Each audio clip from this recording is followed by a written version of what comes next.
ஒரு சின்ன ஜெபம் பண்ணுவோம். வல்லமையான பிதாவே, எங்களோடு பேசும், எங்களை உயிர்ப்பியும் வழிநடத்தும் பலப்படுத்தும் இயேசு கிறிஸ்து மூலம் ஜெபிக்கிறேன் ஜீவனுள்ள தகப்பனே, ஆமென். நல்ல கேளுங்க. நம்ம வேதத்தில் ஏன் சேர்ந்துருக்கோம்னா, நான் நல்லா இருக்கணும், நம்ம சந்ததிகள் நல்லா பாதுகாக்கப்படணும், நமக்கு தீர்க்காயுசு வேணும், சுகத்தோடு வாழணும் அப்படிங்கிற நோக்கத்தோடு தான் வந்திருக்கிறோம். ஆமென். அடுத்தால பரலோகம் போக வேண்டும், அதுக்காக வந்திருக்கிறோம். ஆனால் உலகத்தில் ரொம்ப உபத்திரவங்கள்லாம் அதிகமாக உண்டு. நிறைய உபத்திரவங்கள். நல்லோருக்கு பெய்யும் மழை, எல்லாருக்கும் பெய்யும் மழை. எல்லாருக்கும் உபத்திரம், எல்லாருக்கும் பாடுகள், எல்லாருக்கும் வேதனைகள், துக்கங்கள். நோயோடு கடந்து சங்கடப்படுறவங்க உண்டு, கடனோடு கடந்து சங்கடப்படுகிறவங்க உண்டு, பொண்டாட்டியோடு கடந்து சங்கடப்படுகிறவங்க உண்டு, புருஷனோடு கடந்து சங்கடப்படுறவங்க உண்டு. இப்படி ஒவ்வொரு ஆளும் ஒவ்வொரு கோணத்தில் பயங்கரமான சங்கடங்களை அனுபவிக்கிறாங்க. அல்லேலூயா. உலகத்தில் உபத்திரவம் உண்டு, ஆனால் நீங்கள் என்ன செய்யுங்கள்? திடன் கொள்ளுங்கள். ஆனால் இந்த உபத்திரவங்கள் எல்லாமே நான் ஆலோசனை பண்ணி பார்க்கும்போது இதில் எனக்கு என்ன லாபம்? அல்லேலூயா. இவர் அநியாயம் பண்ணுறாரு, ஆயுசு முழுக்க அநியாயம் பண்ணுறாரு, அவர் நல்லா இருக்காரு. நான் தேவனை சேவிக்கேன், பொய் சொல்லக்கூடாது, அல்லேலூயா, கலாங்கக்கூடாது, நீதியாக நடக்கணும். ஆனால் நான் சங்கடப்படுறேன், அவர் நல்லா இருக்கார். அல்லேலூயா. அப்படின்னு நினைக்கும் பொழுது அந்தரங்க வாழ்க்கை ஒன்று இருக்கிறது. வெளிப்புறமான வாழ்க்கை அல்ல, அந்தரங்கத்தில் உள்ளான மனுஷனில் ஒரு வாழ்க்கை இருக்கிறது. அந்த வாழ்க்கையில் நீ தேவனோடு எவ்வளவு தூரம் நடக்கிறையோ, அது வெளிப்புற வாழ்க்கையில் நீ எவ்வளோதான் சங்கடப்பட்டாலும் அந்த வாழ்க்கை உனக்கு சங்கடமாக தெரியாது. அல்லேலூயா. சங்கடமாக தெரியாது. நான் இந்த பிலிப்பியரில் 4வது அதிகாரத்தில் பவுல் எழுதும்போது சந்தோஷமாயிருங்கள் சந்தோஷமாயிருங்கள் என்று மறுபடி சொல்லுகிறேன்னு எழுதுவார். ஆனால் அவர் சிறைச்சாலையில் கட்டுண்டவராக எழுதுகிறார். நீங்கள் அப்போஸ்தலர் நடபடிகளில் வாசிக்கும் போது அல்லேலூயா, பவுலும் சீலாவும் அல்லேலூயா நன்றியோடு கூட துதிக்கிறேன் சிறைச்சாலையில் இருக்காங்க. அங்கே பாட்டு படித்து ஆராதிக்கிறாங்க. மேலெல்லாம் காயம், அடிபட்ட காயங்கள். அது எப்படி முடியுது? எக்காலத்தில் நான் கர்த்தரை சோதரிப்பேன், எப்போதும் அவர் உயர்த்தும் துதி என் நாவில் இருக்கும்னா அது எப்படி முடிந்தது? இந்த வாழ்க்கைக்குள்ளே தான் ஒருத்தன் வரணும். எந்த வாழ்க்கைக்குள்ள? உலகத்தின் உபத்திரவங்கள் எவ்வளவு இருந்தாலும் தேவன் உங்களோடு கூட இருக்கிறதையும், தேவன் உங்களோடு கூட அசைவாடுகிறதையும், வேத வசனத்தின் மூலமாய் நீங்கள் பலப்படுவதையும், அல்லேலூயா, ஒரு ஜெபம் பண்ணோன்னா நீங்கள் விடுதலை ஆவதையும், அல்லேலூயா, தேவன் நடத்துதலையும், தேவனோடு நோவா ஒரு பக்கம் உட்காரணும், தேவனோடு சஞ்சரிக்கிறதையும் தேவனோடு நடக்கிறதையும் நீங்கள் உணரணும். நீங்கள் உணரலைன்னா நீங்கள் உங்கள் கிறிஸ்துவ ஜீவியம் பயங்கர நெருக்கமாய் காணப்படும். அல்லேலூயா. அதே போல் நீங்கள் தேவன்கிட்ட உண்மையாக இருந்தீங்கன்னா உங்கள் 1000 தலைமுறை வரை ஆசீர்வதிக்கப்படுவீர்கள். கற்பனையும் கட்டளையும் கைகொள்ளுகிறவர்களை தேவன் 1000 தலைமுறை வரை ஆசீர்வதிப்பேன்னு சொல்லியிருக்கிறார். ஆனால் இந்த நன்றியோடு ஒருவேளை பிசாசுக்கு இடம் கொடுத்து நீங்கள் காயப்பட்டுட்டாலும் நீங்கள் செய்த அநேக நன்மைகள், அல்லேலூயா, தேவனுக்காய் ஓடின ஓட்டங்கள், பட்ட பிரயாசங்கள் எல்லாம் உங்கள் பிள்ளைகளுக்கு பலனாக கிடச்சிடும். ஒருவேளை நான் 20 வருஷம் 30 வருஷம் ஓடிக்கிட்டே இருந்திருக்கேன், ஆனால் எசேக்கியேலில் எழுதியிருக்கு, நீதிமான் பாவம் செய்தால் அவன் நீதி நினைக்கப்படுவதில்லைன்னு எழுதியிருக்கு. ஆனால் நீ என்னாகமத்தில் போய் பார்த்தீங்கன்னா அல்லேலூயா, நீங்கள் செய்கிற நன்மையான காரியத்துக்கு, தேவனை சேவிக்கிற காரியங்களில் கரெக்டாக இருந்தீங்கன்னா, ஒருவேளை நீங்கள் தவறு பண்ணி உங்களுக்கு காயப்பட்டீங்கன்னா உங்கள் பிள்ளைகளுடைய சந்ததி தலைமுறை தோறும் ஆசீர்வதிக்கப்பட்டிருக்கும். அல்லேலூயா. நான் தேவனை சேவிப்பதில் ரொம்ப ஒரு முக்கியமான காரியம், பணத்தை நம்பாமல், பணத்தை சேர்க்க விரும்பாமல், எல்லாரும் அவர்கள் வாலிப வயசில் வீடு கட்டவும், பேங்கில் பணம் சேர்க்கவும், நகைகளை சேர்க்கவும் அலைந்தார்கள். ஆனால் என்னுடைய வாழ்க்கையில் வாலிப நாட்களில் தேவனுடைய ஊழியத்திற்காக ஓடினேன். 30 வயசு இருக்கும்போது சந்திக்கப்பட்டேன். 30 வயசுலேருந்து ஓடிக்கிட்டே தான் இருக்கேன். அப்போ பல வேலைகள், பல சங்கடங்கள், பல உபத்திரவங்கள் மத்தியில் ஓடினேன். ஆனால் தேவனுடைய ராஜ்யத்திற்காக தான் ஓடினேன். எந்த ஒரு காரியமும் என்னுடைய காரியத்திற்காய் வயிறு நிறைய சாப்பிடணும், பெரிய ஹோட்டலில் போய் சாப்பிடணும், உயர்ந்த துணிமணிகளை போடணும், அல்லையா பெரிய பெரிய ஆட்கள் மத்தியில் உட்காரணும் அப்படின்னு நான் நினச்சதே கிடையாது. எதுக்கு அப்படி நினச்சது கிடையாதுன்னா, என் வாழ்க்கையில் உள்ள என் பிள்ளைகளுடைய வாழ்க்கையை தேவன் பொறுப்பெடுப்பாருங்கிற ஒரு அல்லையா சத்தியத்தை பார்த்து தான். நான் இங்கே ஒரு மனுஷனை வாசிப்போம், தலைப்பை வாசிப்போம். 42வது அதிகாரம் தலைப்பு. ஆமென். சங்கீதம். இது கோராகின் புத்திரர் எழுதின சங்கீதம். இந்த கோராகியர்கள் யாருன்னு கேட்டீங்கன்னா, அப்படியே நீங்கள் என்னாகமத்துக்கு வந்தீங்கன்னா நான் வாசிக்கிறேன். 1வது வசனத்திலிருந்து வாசிக்கிறேன். 16வது அதிகாரம். லேவிக்கு பிறந்த கோகாத்தின் குமாரனாகிய இத்சேயாரின் மகன் கோராகு என்பவன் ரூபன் வம்சத்தில் உள்ள எலியாபின் குமாரராகிய தாத்தானையும் அபிராமியும் வேலத்தின் குமாரனாகிய ஓனையும் கூட்டிக் கொண்டு இஸ்ரவேல் புத்திரரில் சபைக்கு தலைவர்களும் சங்கத்துக்கு அழைக்கப்பட்டவர்களும் பிரபலமானவர்களையும் 250 பேர்களோடு கூட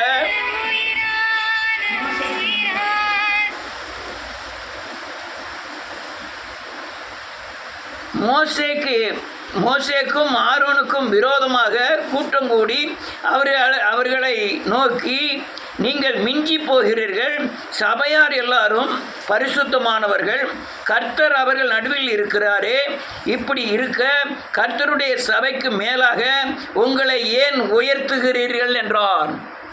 அல்லேலூயா. தலைமுறை ரொம்ப வருஷங்களாக அவங்க கூட இருந்துட்டாங்க. இவ்வளவுத்துக்கும் இவங்க இந்த 8, 9, 10 இந்த வசனத்தில் வாட்சி பார்த்தீங்கன்னா ஆலயத்தில் முக்கியமான வேலையை செய்தாங்க. இப்போ இவங்களோட விருப்பம் தலைமை பொறுப்பை ஏற்கணும்னு விருப்பம். யார் தலைவராக, நாங்கள் தான் தலைவராக இருப்போங்க இப்போ நினச்சிக்கிட்டு தேவன் உங்கள்கிட்ட தான் பேசுவாரா, யார்கிட்ட பேச மாட்டாரோ?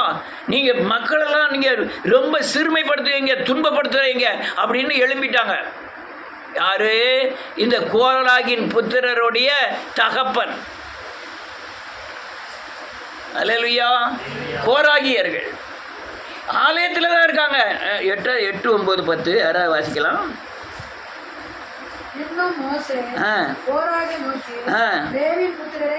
கேளுங்கள். ஆமென். ஆமென். ஆமென்.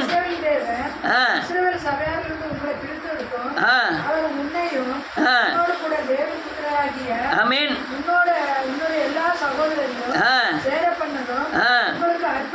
அற்ப காரியமோ? நீங்க ஆசாரிய பட்டத்தையும் தேடுகிறீங்க.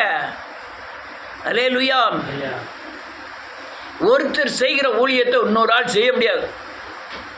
ஒருத்தர் அழைக்கப்பட்ட அழைப்பில் தேவன் தருகிற ஆலோசனை, தேவன் நடத்துகிற பாதைகள் இன்னொரு ஆள் நடக்கணும்னா அதெல்லாம் முடியாது. நீங்கள் ஒரு கிரிக்கெட் விளையாடணும்னா ஒரு ஆள் அடிக்க மாதிரி இன்னொரு ஆள் அடிக்கலாம். சிலம்பு விளையாடுறவன் ஒரு ஆள் விளையாட. ஆனால் ஊழியம் அப்படி கிடையாது. அழைப்புக்கு தக்கனதான். ஆனால் அந்த அழைப்பின் மேலே ஆசைப்பட்டு இந்த கோராகியர்கள் அந்த எழும்ப ஆரம்பிச்சிட்டாங்க. உடனே அவன் கூட 250 பேரையும் கூட்டிகிட்டு வரான். மோசை நினச்சி தான் போய் ஆண்டவர் சமூகத்தில் விழுந்து ஆள ஆரம்பிச்சிட்டான். ஆண்டவரே மோகப்புறம் விழுந்து ஜெபம் பண்ண ஆரம்பிக்கான் மோசை. ஆண்டவர் சொன்னார், அவங்கள தூபப்பீடத்துலேருந்து தூபம் போடுறதுக்கு அல்லையா கொண்டு வர சொல்லு, நீ ஆராதனையில் பார்த்துக்கிடுவோம் அப்படின்ட்டாரு. இவங்களும் துணிஞ்சி தூபம் காட்டுறதுக்கு எழும்பி வராங்க. அன்னைக்கு சவுல் வந்தோம், அதே மாதிரி இன்னைக்கு கோராகியர் வந்தார்கள். அல்லேலூயா. இப்படி வரும்போது ஆண்டவர் சொன்னார், நீ தூர பேர் இந்த ஜனங்களை பூரா நான் அழிக்க போகிறேன் அப்படிங்காரு. ஆண்டவர் சொன்னார், ஐயோ மோச ஜோமனம், ஆண்டவரே அவங்க கொஞ்சம் பேர் தப்பு பண்ணியிருக்க, நீ எல்லாரையுமே அழிக்க போறாரு அப்படின்னு கேட்குறான். அல்லேலூயா. உடனே அல்லேலூயா இவங்க வீட்டை மட்டும், இவங்க இருந்த கூடாரத்தை மட்டும் பூமி பிளந்து மூடிட்டு கோராகியர்கள் பூராமே அவுட்டு. ஆனால் அவங்க பிள்ளைகள் ஒருத்தர் கூட சாகலை. அல்லேலூயா. ஏன் சாகலை? இவங்க தாய் தகப்பன் முதல்ல நல்ல சேவித்தார்கள் ஆண்டவரை.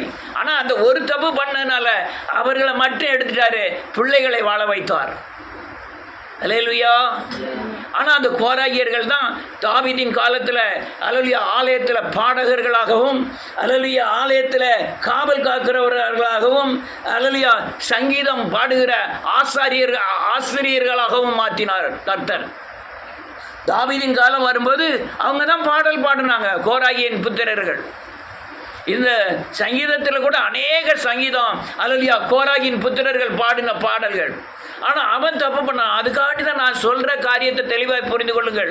கிடைக்கிறது கொஞ்ச காலம். நாளைக்கு அல்லேலூயா நம்ம இருக்கிறோமோ இல்லையா தெரியாது, நாளைக்கு இப்படி எல்லாரும் கூடுதோமோ இல்லையா தெரியாது. ஆனால் இருக்கிற காலங்களில் உண்மையாய் அல்லேலூயா சத்தியத்தின் அடிப்படையில் தேவனை உண்மைத்தன்மையோடு சேவிக்க கற்றுக்கொள்ளுங்கள். நீங்கள் சேவிக்கிற ஒவ்வொரு காரியமும் உங்கள் பிள்ளைகளுடைய பாதுகாப்பாய் மாறும். என்னுடைய இனத்தாரில் அல்லேலூயா தெருக்களில் அநேகருடைய குடும்பம் போனது எனக்கு பெரிய வருத்தம் உண்டானது. ஒவ்வொரு குடும்பத்தையும் அலசி பார்க்க அவ்வளோ பேர் அவுட்டு. வீட்டில் இருக்கிறோம், கஞ்சி குடிக்க முடியாமல், சாப்பிட முடியாமல், அல்லேலூயா பெரிய பெரிய சொத்துக்காரெலாம் இருந்த இடமே தெரியாமல் அப்படியே அழிஞ்சிட்டாங்க. ஆனால் அந்த மீசியை முறுக்குதும் அந்த சவுடால் பேச்சு மத்திய அது தூரத்தில் இல்லைங்க, அவனுடைய வாழ்க்கை முறை பாருங்க, அவங்க ரொம்ப மோசமாக இருக்காங்க. அல்லேலூயா.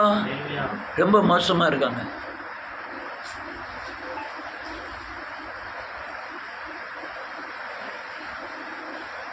இந்த கோராகின் புத்திரர் தாவீதின் காலத்தில் அந்த ஆலயத்தை கட்டின ஆலயத்துக்கு அல்லேலூயா கூடாரத்துக்கு இவங்க தான் பாடகர்களாக அமைக்கப்பட்டார்கள். நான் திரும்பவும் சொல்கிறேன், ஆலயம்னா ஏதோ நீங்கள் கல்யாண வீடு மாதிரியும் ஏதோ சொந்தக்காரங்க வீட்டுக்கு போயிட்டு வர மாதிரியெல்லாம் நினைக்கவே செய்யாதீங்க.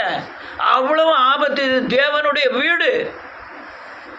அல்லேலூயா. தேவனுடைய வீடு இது அல்லேலூயா தேவன் தங்கும் ஆலயம், தேவன் வாசம் பண்ணக்கூடிய இடம். இந்த இடத்துல நீங்கள் பணிவிடை செய்கிறது தேவனுக்கு செய்கிறீர்கள். அதனால் நீங்கள் அதிலெல்லாம் ரொம்ப எச்சரிக்கையாக இருக்கணும், எச்சரிக்கையாக இருக்கணும். இப்போ ஒரு ஆள் காணிக்கைக்கு வாங்க அரிசியை வீட்டிலேருந்து கொண்டான்னா அதை வீட்டுக்கு கொண்டு போயிடுவானோ, ஏன்னா அவங்களுக்கு ஆசீர்வாதம் வரட்டும்னு சொல்லி நான் இதிலேருந்து எடுக்க மாட்டேன். யாராவது கொஞ்சம் அரிசி கொண்டு வந்து கொஞ்சம் யாராவது வைக்காங்கன்னு வச்சுக்கிடுவோம், அதில் ஒரு எடுத்துக்கொண்டு போய் வீட்டில் கொண்டு போய் சமைப்பேன். ஆனால் வேதம் அப்படி சொல்லி ஆசாரியன் போஷிக்கப்படுவேன், அவங்க குடும்பம் ஆசீர்வதிக்கப்பட்டிருக்கும். வேதம் தெளிவாக சொல்லுது, ஒரு கலசம் தண்ணீர் கொடுத்தாலும் அதற்குரிய பலனை நீ அடையாமல் போவதில்லை. என்கிட்ட 70 ரூபா கொடுத்து அரிசி வாங்க முடியாமலாம் இல்லை. நாங்கள் எங்கள் வீட்டுக்கு பின்னால் தான் கடை, டிசைனாக அரிசி வச்சுருக்கிறாரு. சொல்லிவிட்டு அண்ணாச்சி நல்ல அரிசியாக கொடுங்கன்னா உடனே எவ்வளோ நாளும் கொண்டு வந்து வீட்டில் கொண்டு வச்சுருக்கு ஆள் இருக்குது. ஆனால் இந்த ஒரு துண்டு அரிசியை ஏன் தூக்கிட்டு போகிறோம்னா ஆசீர்வதிக்கப்பட முடியாது. அல்லேலூயா. இதே கோராகின் புத்திரர் என்ன சொல்லலாம் பாருங்க, முதல் வசனம் 42. ஆமீன். யாரு இந்த அல்லேலூயா தேவனுக்கு எதிர்த்தாக இருந்த கோராகினுடைய பிள்ளைகள்? மான் அல்லேலூயா மான் வந்து எப்படி அல்லேலூயா வாஞ்சித்து கதறுதோ தண்ணிக்காக, நான் அதே மாதிரி உம்முடைய அல்லேலூயா உம்முடைய ஸ்தலத்துக்கு, உம்முடைய பிரசன்னத்திற்கு, உம்முடைய மகிமைக்கு நான் வாஞ்சித்து கதறுகிறேன். அல்லேலூயா.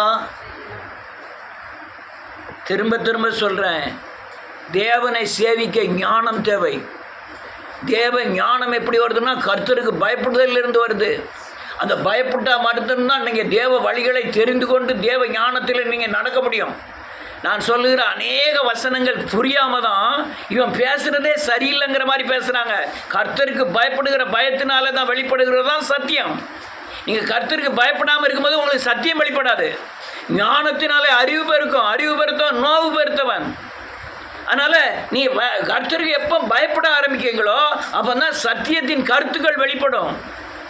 வெளிப்பட்டாலும் உங்கள் வாழ்க்கைகளில் சரியானபடி தேவ ராஜ்யத்தில் நடக்க முடியும். அநேகர் ஆலயத்துக்கு வந்தோடனே சத்தியத்தை கேட்பாங்க, உலகத்துக்கு போனோடனே உலகத்தின்படியே நடக்க ஆரம்பிச்சிருவாங்க. அப்படியே இவங்க கர்த்தருக்கு பயப்படாத மனுஷர்கள், துணிகரக்காரர்கள். அல்லேலூயா. வேதம் தெளிவாக சொல்லுது, கர்த்தருக்கு பயப்படுதல் ஞானத்தின் ஆரம்பம். ஞானம் வரணும்னா கர்த்தருக்கு பயந்தான் ஆகணும். ஞானம் என்னது?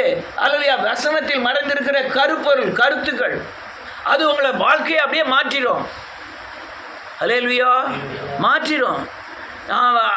எத்தனையோ வருஷங்கள் பிரசங்கிக்கிறேன், ஒரு தடவை பிரசங்கித்தது இன்னொரு தடவை பிரசங்கிறது இல்லை. ஆனால் அநேக ஆலோசனைகள், ஏகப்பட்ட ஆலோசனைகள் உண்டா இல்லையா? அநேக ஆலோசனைகள், தெளிவான ஆலோசனைகள். அல்லேலூயா. நான் அநேக நேரம் நினைப்பேன், ஆண்டவரே என் பிள்ளைகளின் பிள்ளைகளுக்கு நீர் உத்தரவாதம் பண்ணியிருக்கு. உன் பிள்ளைகளின் பிள்ளைகளை என் வாழ்வை நீ காண்பாய். உன் பிள்ளைகள் பந்தியை சுற்றி ஒலிவ மர கன்றுகளைப் போல இருக்கும். நான் கடுமையான பிரயாசப்பட்டு பணம் சேர்க்க வேண்டிய அவசியம் இல்லை. நான் தேவனை சார்ந்து, தேவனை மகிமைப்படுத்தி தேவனோடு நடந்தால் போதும். இதே கோராகின் புத்திரர்களை மாதிரி தேவன் பயன்படுத்த. இவன் என்ன சொல்கிறான்? இவன் அவன் அப்பா என்ன செய்கிறான்? தலைமை பொறுப்பை தேடுதான். மோசையை தள்ளிட்டு இவன் மோசை ஆகலான்னு பார்க்கான். ஆண்டவர் கொண்டுட்டாரு. ஆனால் மகன் என்ன சொல்லலாம்? ஆண்டவரே, 1000 நாட்களை பார்க்கிறோம், உம்முடைய பிரகாரத்தில் இருக்கிற ஒரு நாள் நல்லது. நான் ஆகாமிய கூடாரத்தில் வாசம் பண்ணதை பார்க்கலாம், உம்முடைய பிரகாரத்தில். எவ்வளவு பெரிய வார்த்தை! அல்லேலூயா. நல்ல காங்க, பணமும் பட்டமும் பதவியும் அல்லேலூயா அந்தஸ்தும் இந்த உலகத்தில் வாழவே வைக்காது.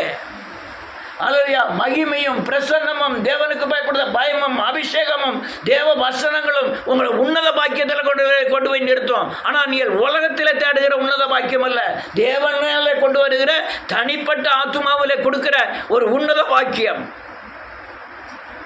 அல்லேலூயா. அநேக நான் நினச்சிருக்கேன், எனக்குன்னு சொந்தம் கிடையாது, சொந்தமே கிடையாது. எனக்குன்னு ஒரு ஃப்ரெண்டு கிடையாது. காலை பிரதர் தான் ஃப்ரெண்டு. எனக்குன்னு ஒரு ஃப்ரெண்டு கிடையாது. எனக்குன்னு ஒரு ஆசபாசமாக பேசுறதுக்கு ஆள் கிடையாது. எதை தவிர? வேத வசனத்தை தவிர, தேவனை தவிர. எனக்கு பெரிய பிரச்சனை வந்துட்டு நான் தேவனை தான் தேடுவேனே தவிர எந்த மனுஷனையும் தேட மாட்டேன்.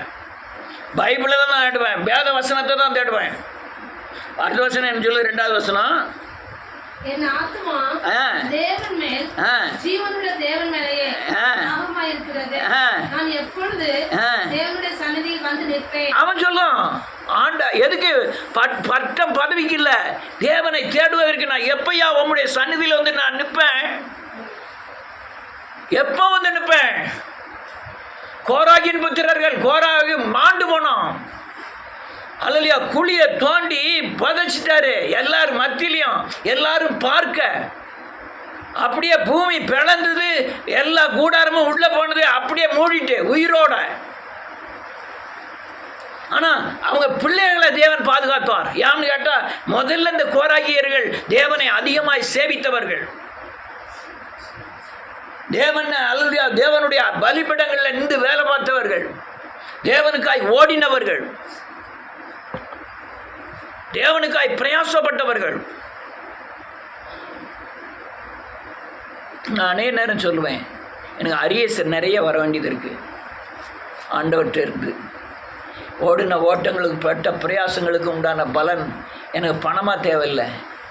என் கண்காங்க அல்லேலூயா பாவத்தில் உள்ளவங்க, சாபத்தில் உள்ளவங்க, கட்டுண்டவர்களை விடுதலையாக்குறத நான் பார்க்கணும். அல்லேலூயா. அநேகருக்கு பல சத்தியங்களை சொல்லி விடுவிக்கணும். திரும்பவும் சொல்கிறேன், எனக்கு பணம் தேவையில்லை, எனக்கு பெரிய வீடுகள் தேவையில்லை, எனக்கு சொத்து சுகமாக உலகத்தில் உள்ள புகழும் எனக்கு தேவையில்லை. பப்ளிக்காக தான் பேசுகிறேன்.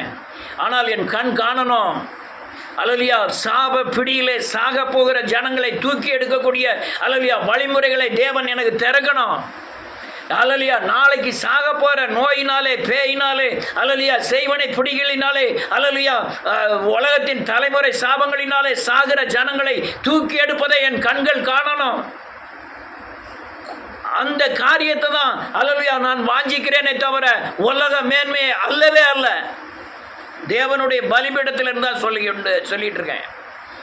நான் அப்படி பணத்தை விரும்பணும்னா என்னுடைய இருதயம் பணத்தை விரும்பணும்னா என் பேச்சுக்கள் எல்லாமே பணத்தை அடிப்படையாக இருந்திருக்கும். என்னுடைய வார்த்தைகள் எல்லாம் அநேகரை வஞ்சிக்கக்கூடிய வார்த்தைகளாக தான் இருந்திருக்கும். ஆனால் நான் பணத்தை மையமாக வைக்கலை. ஆனால் தேவனை ஒருவன் சேவிக்கிறான் என்றால் அவனுக்காக எதையும் செய்ய ரெடியாக இருந்தேன். தேவனை ஒருத்தன் எதுக்கிறான்னா அவனை ஒரு நிமிஷத்தில் எதுக்கவும் அவனை விலகவும் நான் ஆயத்தமாக இருந்தேன். இன்னொரு வசனத்தை வாசிப்போம். 5வது வசனம். என் ஆத்துமாவே நீ ஏன் கலங்குகிறாய்? நீ ஏன் எனக்குள் தேங்குகிறாய்? யாரு கோராகின் புத்திரர் சொல்லலாம், என் ஆத்துமாவே நீ ஏன் கலங்குற, நீ ஏன் தேங்குற, கர்த்தரை நோக்கி காத்துரு.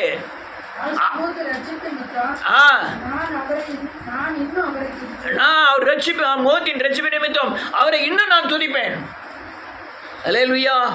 நீங்க ஒவ்வொரு சேவிக்கிற உண்மையாய் கள்ளத்தனம் இல்லாம எந்தவித அழுக்கும் இல்லாம தேவனை சேவிச்சீங்கன்னா அவ்வளவு உங்க பிள்ளைகளை பாதுகாக்கிற பயங்கரமான சொத்து, பயங்கரமான சொத்து. அநேக நேரம் இந்த காலை பிரதர் மெஸ்ஸிமாலாம் நினைச்சு இவங்களுடைய பக்தி தான் இவங்களுடைய பிள்ளைகளை பாதுகாக்கு, இல்லைன்னா என்னைக்கே தூக்கியிருப்பாரு. இவங்க பிள்ளைகளெல்லாம் பாதுகாத்தது இவங்களுடைய பக்தி. ஆனால் பெரிய பக்திமான் இல்லை, பெரிய வசனம் தெரியாது, ஆனால் எது தெரிஞ்சிருக்கோ அதில் உண்மை. காலை பிரகரை தவிர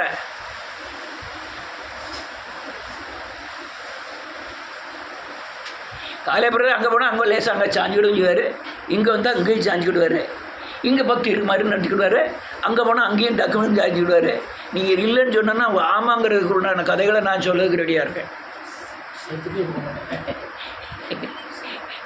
வேண்டாம், அந்த நேரத்தில் வேண்டாம், இன்னொரு நாள் சொல்கிறேன். அல்லேலூயா. அது ஆபத்து. ஆண்டவருக்கு எது பிடிக்காது தெரியுமா? 2 எஜமானுக்கு ஊழியம் செய்வது, 2 தோணியில் போவது, 2 வழிகள் நடப்பது. அல்லேலூயா. இப்போ தாவீது பிரதர் இவ்வளவு நாள் இருக்க காரணம் என்ன? வசனம் தெரியாது, அதிகமாக ஜோம் பண்ண தெரியாது. ஒன்று தெரியும், தேவன் கர்த்தர் தேவன், அவர் தான் கடவுள் அப்படின்னு ஒரு மற்றெல்லாம் உலகத்தில் மாமா மச்சான் ஏ ஹாய் ஹுய் அதெல்லாம் உண்டு. ஆனால் பாதுகாத்தது எது? ஆண்டவர் கடவுள், அது மட்டும்தான். எல்லாத்தையும் பச்சை பச்சையாக சொல்லுதுன்னு நினைக்கிறீங்களா?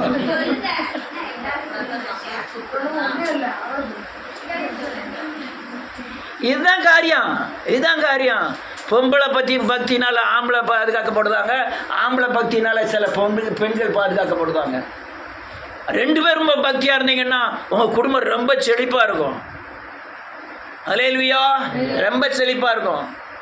அடுத்தால இன்னொரு வசனத்தை வாசிப்போம். அவன் 44 49 அதிகாரம் வரை கோராகியர் எழுதுறது. 84வது வசனத்தை வாசிப்போம், வாசி முடிப்போம்.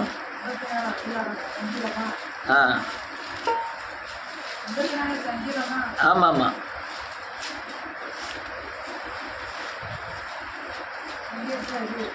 வாசி 1.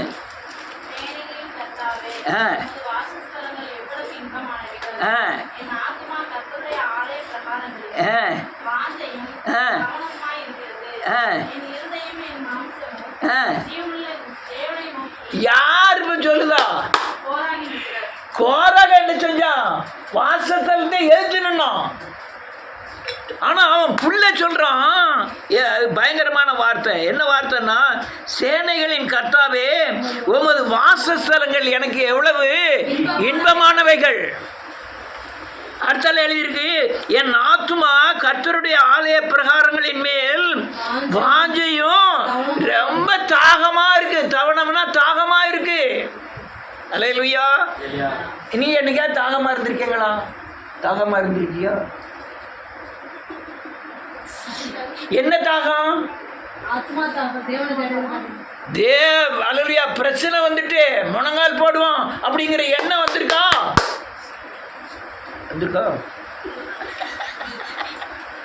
தேவனை தேடணுங்கிற எண்ணம் வந்திருக்கா?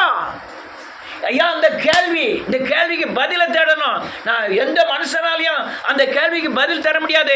வேத வசனத்தின் அடிப்படையில் தான் அந்த கேள்விக்கு பதில் காண முடியும். காண்பதற்காக நீங்க தேவனை தேடி இருக்கீங்களா? அல்லேலூயா. சத்தியங்கள் போதிச்சாலே கொஞ்சம் கஷ்டமாக தான் இருக்கும். இடத்துல என்ன எழுதிருக்கு? என் ஆத்துமா கர்த்தருடைய ஆலய பிரகாரங்களில் வாஞ்சியும் கவனமுமாய் இருக்கிறது.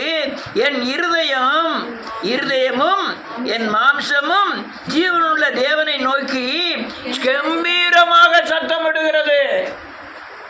என் இருதயம் சத்தமிடுது, ஆண்டவரே. என் ஜீவன் சத்தமிடுது, ஆண்டவரே. அல்லேலூயா. முதல்ல உங்களை எண்ணங்களை ஒரு நிலைப்படுத்த தெரியலையே, உன் மனதை தேவனுக்குள்ள வைக்க தெரியலையே, வருகிற எல்லா சத்தத்துக்கும் உங்க செவி சாய்க்க கூடாத, எல்லா சத்தத்தையும் இருதயத்தில் போடக்கூடாத, பார்க்கிற காரியங்கள் உங்க இருதயத்தை பாதிக்க கூடாது. பார்க்கிற காரியங்களை தேவன் செய்வாருங்கிற விசுவாசம் உங்களுக்குள்ள வரணும். அல்லேலூயா. அப்படி ஆயிருமோ இப்படி ஆயிருமோங்க இல்ல, என் தேவன் பாதுகாப்பார். அல்லேலூயா. பாதுகாப்பார். அந்த அந்த அந்த தன்மை வரணும் இயேசுவின் நாமத்தினாலே. அவன் தகப்பனை ஏன் அவ்வளோ தன்மை வந்தது தெரியுமா? குழி பூமி கீறுறதை பார்க்கான். கீறி தகப்பன் தாய் அவன் கூட சேர்ந்த 250 பேர் எல்லாரும் என்ன போய் எங்கே போகிறாங்க? அந்த கூடாரம்லாம் பிளக்கதை பார்க்கான். எப்படி இருக்கும்? எப்பா பெயராதான் இருப்பான். எம்மா இங்கே வந்துருன்னு இருப்பான். அவன் எங்கே ஓடியாருன்னா அங்கே வரையும் பூமி என்ன செஞ்சுக்கிட்டு இருக்கோம்? பிளந்துரும். யாருன்னா ஆண்டவர் திட்டம், இவன் பூமியை பிளந்து உள்ள அமுக்கணுங்கிறது. அவன் நாத்தான் அபிராம் ஓடி வந்துட்டுனா விட்டுருவாரா ஆண்டவர்? எவ்வளோ தூரம் ஓடுதாரோ அங்கே பூரம் பிளக்க ஆரம்பிக்கும். இதை பூரம் பார்த்துட்டு தான் எப்போ ஆண்டவரை நம்ம என்ன செய்யக்கூடாது. அநேகர் இதை காணலை, அநேகர் தேவனுடைய அல்லது தீர்ப்பை பார்க்கல. அதனால தான் தேவனை குறித்து பயம் இல்லை. அநேக ஆத்மாக்களுடைய தீர்ப்பை பார்க்கணும், அதனால பயம் இல்லை. இவன் தீர்ப்பை பார்த்தோம், அதனால பயம் வந்துட்டு. அல்லேலூயா. தீர்ப்பை பார்த்தோம், அதான் பயம் வந்துட்டு. இந்த சினிமா நடிகைலாம் பார்க்க ஒருத்தனாவது குடும்பத்தில் நல்லா இல்லை. எல்லாம் 4 பொண்டாட்டி 5 பொண்டாட்டி, 4 புருஷன் 5 புருஷன், கவலைப்படுறதே கிடையாது. 5 புருஷன் கட்டாலும் அது பாட்டில் ஜாலியாக அழைக்காங்க. ஒருத்தருடைய அது என்ன அன்பு? அது அன்பு எப்படி அன்பு இருக்கும்? அல்லேலூயா. நான் நடிகரை மட்டும் சொல்லலை, இதுவும் பேசித்தனம் தான். எது பேசிட்டனும்? தேவனை சேவிக்காமல் உலகத்தை சேவிக்கிறதும் பேசிட்டனும் தான். அதே பிரச்சனை தான் இங்கே இருக்கும்.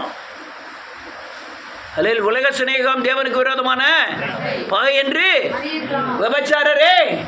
விபச்சாரிகளே யாக்கோபு 4வது அதிகாரத்தில்.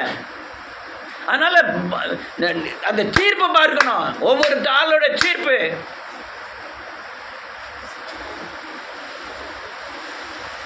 ஆல்சாலமனுடைய தீர்ப்பை பார்த்தீங்களா? பெரிய பெரிய ஊழியர்களுடைய தீர்ப்பெல்லாம் பார்த்தீங்கன்னா பயங்கர கொடுமையாக இருக்கும். அந்த பேரெலாம் சொல்ல விரும்பலை. ஒரு பெரிய ஊழியர் 2.5 வருஷமாக படுக்கையில் இருந்தார். 2.5 வருஷமாக சிங்க மாதிரி பேசக்கூடியவர். இன்னொரு ஊழியர்லாம் பிறண்டு படுக்க முடியல. சிஸ்டர் என்னை பெரட்டி போடுங்க அப்படின்னு சொல்கிறாரு. அது பேசுறது என் காதில் கேட்க வீடியோவில். ஆமீன்.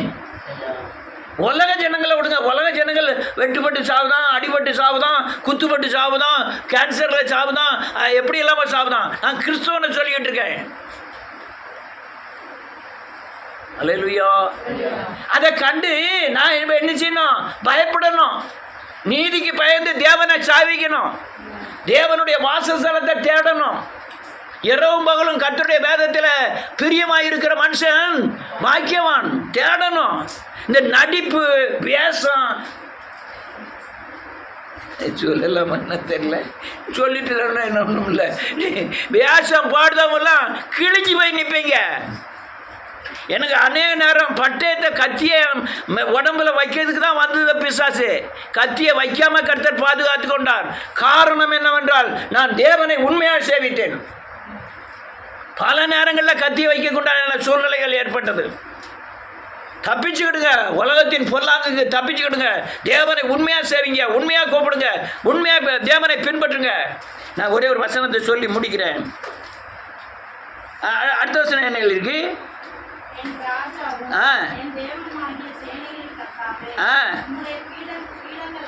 ஆமென். வீடும் அவ அப்ப என்ன நினைக்கும்? தலைமை பொறுப்பை கேட்கும். யாரு? ஓடிடுங்க.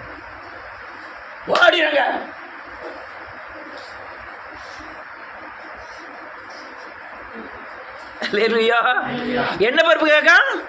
தலைமை பொறுப்பு. என்ன தலைமை பொறுப்பு? மோசையை விட மோசை 40 வருஷம் படிச்சுட்டு வந்திருக்கான்.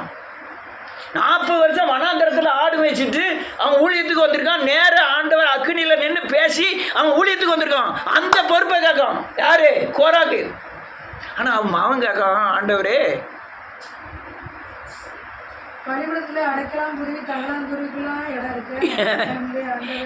ஆண்டவரே என வாசிக்கல, நல்ல வாசிங்க. கர்த்தாவே வீடும் குஞ்சுகளை வைக்கும் கூடும். இவன் இவ்வளவு சிம்பிளா போறான். ஆண்டவரே உங்களுடைய பாதத்தில் இடம் கிடைச்சல. அநேகர் துரோகம் மாட்டாங்க தேவனை சேவிக்க. எச்சரிக்கையா சொல்ற, தப்ப முடியாது. தேவனுடைய நீதியிலிருந்து ஒருவனாவது தப்ப முடியாது, ஒருவனும் தப்ப முடியாது. அல்லேலூயா. அவருக்கு செஞ்ச கிருபைகளுக்கு நீங்க பதில் ஒண்ணுமே செய்ய முடியாது. ஒன்னே ஒன்று செய்யலாம், ரட்சிப்பின் பாத்திரத்தை ஏற்றி அதை தவிர வேற ஒண்ணுமே செய்ய முடியாது. வேற நீங்க திருப்பி என்ன கொடுத்துருவீங்க ஆண்டவருக்கு? சாபத்தை நீக்கிறதுக்கும், அல்லது தலைமுறை சாபங்களை தகர்த்ததுக்கும், சுபாவங்களை மாற்றினதுக்கும், அல்லது ஆயுஷ்நாத்தை பெருக பண்ணதுக்கும் நீங்க என்னத்தை திருப்பி கொடுத்துட முடியும்? ஒவ்வொரு ஆளும் சாக கடந்தோம், ஞாபகம் இருக்கா? சாவ கடந்த ஞாபகம் இருக்கா? என்னத்தை கணக்கு பார்க்க? என்னத்தையா கணக்கு பார்க்க? இவ செய்யலையே அவ செய்யலன்னு நான் என்ன காலத்து கணக்கு பார்க்க? என் கணக்கே தீரலையே. என் கணக்கு எது செய்யல தீரல. ஆனா அவ செய்யலையே, அவ தண்ணி அடிக்கலையே, அவ கணக்கு அவளுக்கு. நம்ம கணக்கு தீரல, நம்ம கணக்கு செஞ்சு முடிச்சுட்டு போவோம். அல்லேலூயா. அழகா சொல்ல, அடைக்கலாங்குருவிக்கு கூடும், அடைக்க தகைவலான்குருவி குஞ்சுகளுக்கு பீடத்தண்டையில் கிடைச்சத எனக்கு அதே மாதிரி ஒரு சின்ன இடம் கூட கிடைச்சா போதும். அடுத்தால என்ன சொல்லலாம் பாருங்க.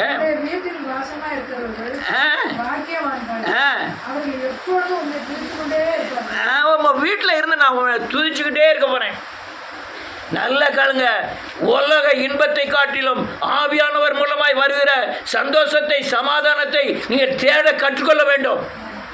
பணத்தை விட, உங்கள் சொந்த மதங்களை விட, உலகத்தின் பலத்தை காட்டிலும் இயேசுநாதருடைய வசனத்தின் அடிப்படையில், வசனத்தை வாசிக்கிறதுல, தேவ ஆலோசனை பெறுறதுல ஒரு சமாதானத்தை, சந்தோஷத்தை நீங்கள் கண்டுக்கிட்டீங்கன்னா அதே மாதிரி பெரிய விடுதலை ஒன்றுலையும் கிடையாது. நீ 1000 தான் கோடி கணக்கில் சேர்த்தாலும் சரி, அது சமாதானத்தை தராது. பணம் சேர சேர உங்களுக்கு பயங்கரமான வேதனை பெருகும். ஆனால் தேவ ஆவியானவர் உங்களுக்கு வர வர வர உங்களுக்கு அபிஷேகம் பெருக பெருக, தேவன் மேல வைக்கிற விசுவாசம் கூட கூட, வேதவசனம் இருதயத்தில் நிலைத்திருக்க நிலைத்திருக்க ஒரு பயங்கரமான சமாதானம் உன் இருதயத்தை ஆள ஆரம்பிச்சிடும். என்ன வேணும்? பண்ணணுமா? சமாதானம், சமாதானம், சமாதானம் வேணும். அல்லையா, வெள்ளியும் பொண்ணையும் பார்க்கலாம். அல்லையா, தேவன் தந்த வேதமே வெளிச்சம். அந்த வேதம் இருந்தால் போதும், உங்களுக்கு பெரிய சமாதானம் உங்கள் இருதயத்தை ஆண்டு கொள்ளும். நான் அநேக நேரம் சமாதானமாக இருக்க காரணம் இந்த ஜபம், இந்த வேதவசனம், இந்த தேவனோடு சோத்திரம், துதி, அல்லையா தேவனை சார்ந்து இருக்கிறது தான் எனக்கு பயங்கர சமாதானத்தை தந்தது. இங்கே அநேகர் அப்படி ஓடல. ஒரு சிலர் அல்லையா நாயை விட கேவலமாக பணத்தை நோக்கி ஓடுகிறார்கள். என்ன சொல்லிட்டேனே.